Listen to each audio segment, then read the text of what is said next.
Welcome back to my channel Computer Classes by Rachna. Today we will talk about size estimation or size management measurement of software, which includes two techniques. One is lines of code and another is function count. So when we do consider the lines of code as one of the ways to measure the size of the software, it gives the counting of lines of the program text, and that does not include the blank lines or comments, and these lines of codes are counted, and basically it includes all the lines like program header, declaration, executable as well as non-executable statements. But what happens is sometimes a very complex program can be written in very few lines of code, whereas sometimes a very easy program is written in very huge lines of code. So it's not easy to consider lines of code as a useful estimate for calculating the programming time for a program, or calculating the functionality of a program. So although the advantage of lines of code is it is simple and easy to calculate, but it is dependent on the language, it does not measure the actual functioning of the software, and it does not take into account the programming style. So that is why we have another measure to count, which is the function count. The function count includes the function point analysis, and it gives the size measurement of the program or the software, and it works on the basis of the user's request and what user gets in return. So it basically measures the functionality from the user's point of view. Therefore, function point analysis is the system which is decomposed into functional units. So what are those functional units? Those functional units includes the inputs which enter the system, the outputs which get out of the system as a response, the inquiries, the requests made by the users, the internal logical files, which are the files in which the information is held in the system, and then we have the external interface files, the information held by other systems that is used by the system being analyzed. So this is the basic, and when we talk about these 5 units, this is the explanation for all of these. So you can go through them by taking the screenshot for the same. So we have internal logical files, external interface files, external inputs, outputs, and inquiries. Now what happens is we have to create a table. What is that table? External input, external output, external inquiries, internal logical files, and external interface files. So this order should not be changed, and we have to learn the table. So 1, 2, 3, 4, 5, and these are ranked according to their weighing factors. For these, the external inputs could be low, all these functional units could be low or average or high.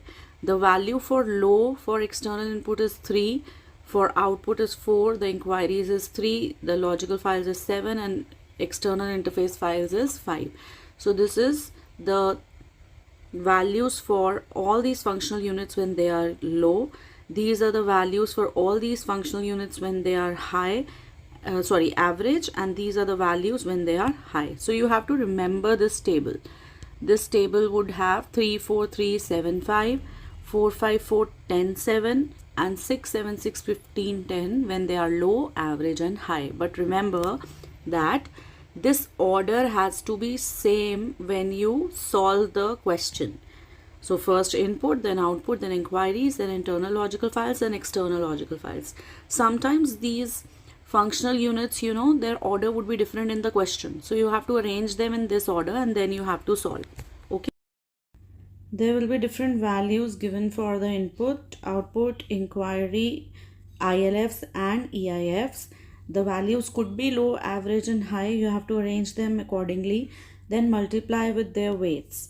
After that, you will get the UFP. When we do so, we get the UFP, which is having this formula sigma I 1 to 5 for all these input functional units, and then you have sigma j 1 to 3 for all the values of low, average, high, whatever will be given in the question.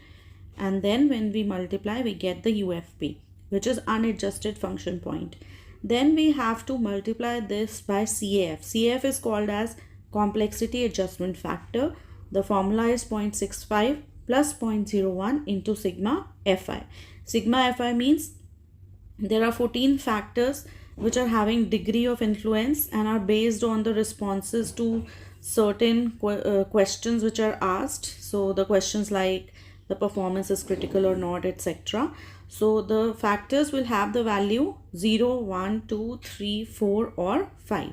0 means no influence, 1 means incidental, 2 means moderate, 3 means average, 4 means significant, 5 means essential. So it could be that all the 14 factors would be of one single type, or there would be different factors of different of these scales. So we have to multiply by these scale values. So we will get sigma Fi after adding those multiplications. So we'll have CAF 0.65 plus 0.01 into sigma Fi, and after that what we do is we multiply the CAF by the answer that we got as UFP, and we get the final answer UFP into CAF as function point. So for example, let's say I'll give a question here itself, that let's say we have inputs, external inputs, which are 5 and they are average. So we'll do 4 into 5. Let's say we are given 4 low outputs. Then let's say we are given 7 internal logical files. So in order, the question is not giving inquiries first, it is giving internal logical files. Let's say let's say we have 7 internal logical files which are high, so we'll multiply it here. Then let's say we have external inquiries which are average, and the number of external inquiries which are average is 4, so we have this.